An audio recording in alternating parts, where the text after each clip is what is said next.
మొత్తంగా ఎగ్జిబిటర్ల పంచాయతీ మెగాస్టార్ చిరంజీవి ఇంటికి చేరిందనే చెప్పుకోవాలి. ఏదైతే ముందు నుంచి ఎగ్జిబిటర్ల మధ్య కొంత రగడ కొనసాగుతోందో, పర్సంటేజ్ని బట్టి వెళ్ళాలా లేకపోతే వేరే మార్గంలో వెళ్ళాలనేది ఎట్టకేలకు మెగాస్టార్ చిరంజీవి వద్దకు సినిమా ఎగ్జిబిటర్లు వెళ్ళినట్లుగా తెలుస్తోంది.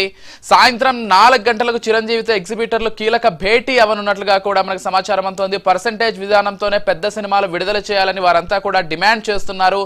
ఇక మెగాస్టార్ తో మాట్లాడనున్నారు. టాలీవుడ్ ఎగ్జిబిటర్లు కీలకమైనటువంటి వాళ్ళు సింగిల్ స్క్రీన్ థియేటర్ల దుస్థితిని కూడా ఈ ప్రతినిధులు అయితే వివరించనున్నారు. ఎందుకంటే మల్టీప్లెక్స్లు వచ్చిన తర్వాత ఏ విధంగా తాము నష్టపోతున్నాం అనేటువంటి విషయాన్ని కూడా వారంతా చిరంజీవి దృష్టికి తీసుకెళ్లనున్నారు. ఇక చిరంజీవి ఏం మాట్లాడబోతున్నారు, ఏంటి ఎగ్జిబిటర్లతోటి సింగిల్ స్క్రీన్ల విషయంలో ఎటువంటి నిర్ణయం తీసుకోబోతున్నారు అనేది ప్రస్తుతం కొంత ఉత్కంఠగానే ఉందనే చెప్పుకోవాలి.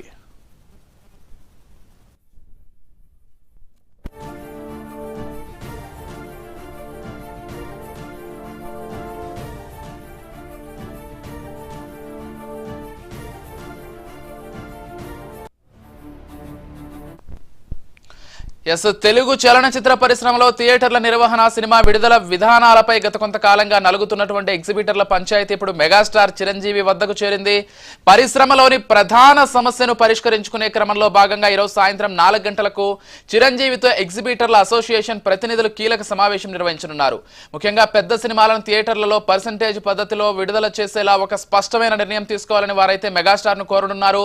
ప్రస్తుతం నడుస్తున్న రెంటల్ విధానం వల్ల సింగిల్ స్క్రీన్ థియేటర్ల యజమానులు ఎదుర్కొంటున్న తీవ్ర నష్టాలను, కనుమరుగవుతున్న థియేటర్ల దయనీయ స్థితిని ఈ భేటీలో చిరంజీవికి వివరించనున్నారు.